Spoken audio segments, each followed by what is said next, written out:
Mairead McGuinness, you're the first Vice President of the European Parliament and you're also a member of Fine Gael, the leading party in Ireland. We're celebrating 20 years of the Good Friday Agreement today. What does that mean to you? Well, all I recall 20 years ago is I wasn't involved in politics. I was a citizen, if you like. But it isn't even the day that I remember so much as what went before. And my childhood and teenage years and young adult was marred by stories of conflict, murder, horror for families. And I suppose that's why when it came to the talks around reaching an agreement that might yield peace, we had such hope and expectation.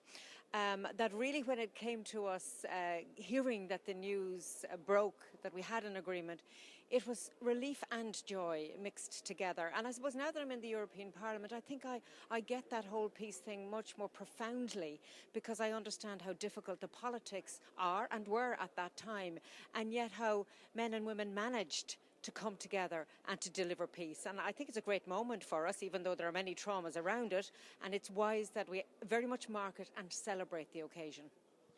You're from a border area yourself and we're seeing Brexit in the near future. Do you think that is an existential threat to the Good Friday Agreement?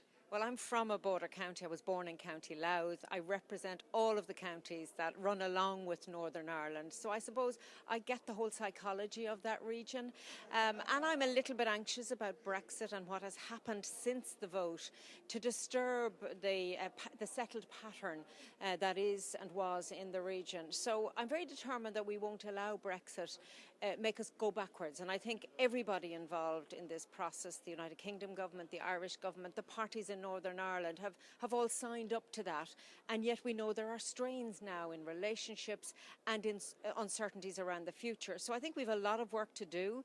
And maybe at this moment when we're marking 20 years, we should challenge ourselves to build on the last 20 years, to look at the current, if you like, difficulties with no assembly and no sign of one as a sign to do things better and to rev up our efforts to make sure that the people of Northern Ireland are represented in these Brexit discussions and that we arrive at a place post-Brexit where we don't have a dramatic impact along the border region on the island of Ireland. Now, I think that's going to be very difficult, but I think just as the politicians were challenged 20 years ago to deliver, I think we, this generation of politicians, are now challenged to deliver for the island of Ireland and Northern Ireland in particular in this uncertainty around Brexit.